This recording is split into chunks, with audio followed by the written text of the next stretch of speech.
Hi and welcome to the channel. This is my lemon grapefruit wine, a bright citrusy blend.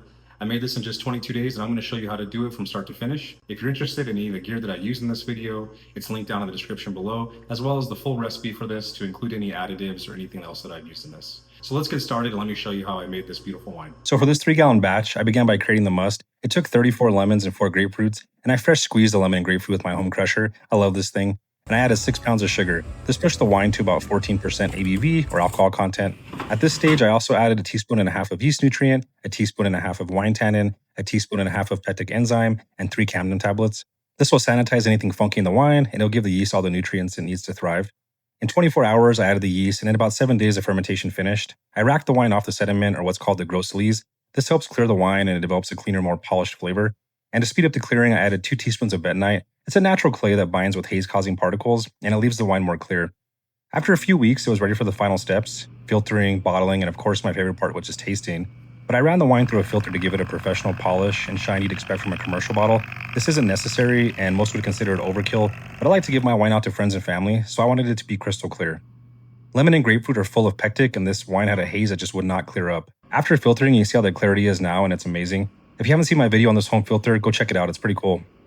Then I added 4 cups of sugar to back sweeten and balance out the acidity from the lemon, and a little bitterness from the grapefruit. I don't normally add this much sugar, but it worked out pretty well. After ensuring I liked the taste, I bottled it up. I got 12 bottles out of this 15-gallon batch. A good winemaker can always expect to lose a little bit of wine. The goal is to minimize the loss and come out with the best end product possible. Let me tell you about this grapefruit lemon wine, first impressions. It looks absolutely beautiful. You have this hay type color, very light yellow color that you would expect obviously from something that's primarily made of lemons. But if you go back and watch my other video where I had to triple filter this, it was extremely cloudy, the pectin haze from the lemon and the grapefruit. It was just having a hard time clearing. And I am extremely happy with how this turned out. On the nose, it's immediately citrus aroma, fresh squeezed lemons, a little bit of that grapefruit, but the grapefruit is a little bit muted. But this smells like a summer in a glass. That's the best way I can describe it. This smells like an adult summer in a glass. All right, now for the best part, the tasting.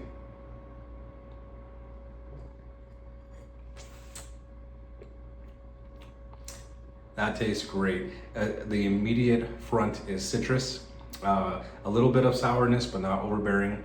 There's a little bit of this layered flavor, and I think that's coming from the grapefruit. So you have this citrus that's working really well like a lemonade with that back sweetening with the sugar, and then you have this grapefruit that kind of comes through, and as it goes down the back of your tongue, there's just a hint of bitterness that you know that there's grapefruit in it.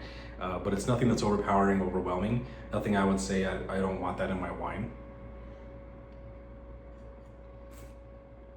This is a 14% alcohol wine, and it's a young wine, so the alcohol is going to be, sometimes when you have a young wine, it can be like rocket fuel, but this isn't bad. I think the acidity in this is kind of taking the front stage.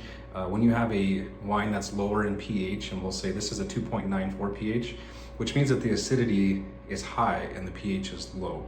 And that's to be expected with a lemon grapefruit wine. Usually wines are anywhere in that 3.2 to 3.6, 3.8 range of pH. Your red wines and most fruit wines, but this lemon one is the lowest pH one I've seen at a 2.94, which means it's just representative of the acid from a lemon, the sourness that you would expect from drinking a wine made of lemons and grapefruit. Now let's talk a little bit about pairings. This is definitely going to be that seafood, summer salads, light pasta type pairing. As this ages, I'm going to be very excited to see how it grows, if you will.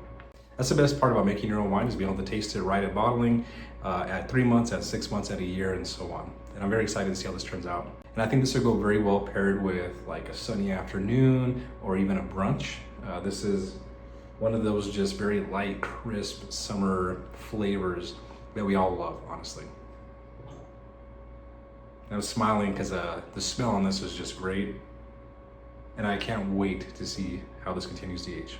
If you found any kind of value in this video or you like this video, please hit that like button and subscribe to our channel. If this is the kind of content that you like, winemaking and mead making, we'll show you how to take fruit to wine glass and make that fruit something that you'll want to toast. We enjoy giving wine to our friends and families, And we know if you're watching this channel and this video, you probably do too. So let me show you how to do that. Come along for the ride, and I will see you in the next one. And until then, cheers.